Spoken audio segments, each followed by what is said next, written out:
Back in Broome County, a highly anticipated toy drive brought out over 100 gift givers for a good cause. 12 News' Brian Melanson was at the annual giving of the toys. Departments, clubs, and sports teams alike came out Thursday morning for the 28th annual Giving of the Toys. The toy drive was held just after 11 in the Baldwin Gymnasium at SUNY Broome.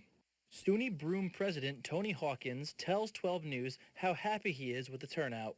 Yeah, this is a really great event for our community, and it allows us to bring in a variety of people who spend times in their offices to really come together. I'm really impressed with the number of people and offices that were represented and presented today. All of the toys collected at Thursday's drive will be distributed by Toys for Tots in the upcoming weeks. Sign-ups for Toys for Tots runs through December 14th at the Broome County Toys for Tots building at 243 Main Street in Johnson City.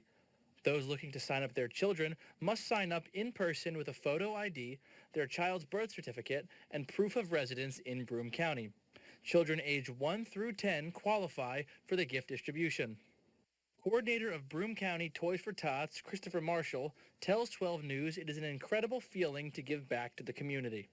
Oh, it really feels great to be able to know that the families that are struggling this year, that the kids are definitely going to have something under the Christmas tree to open on Christmas morning, so it makes us feel really good.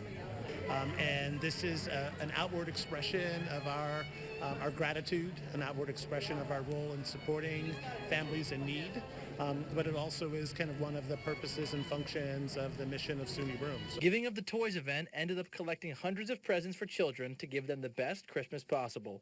Brian Melanson, 12 News, Broome County.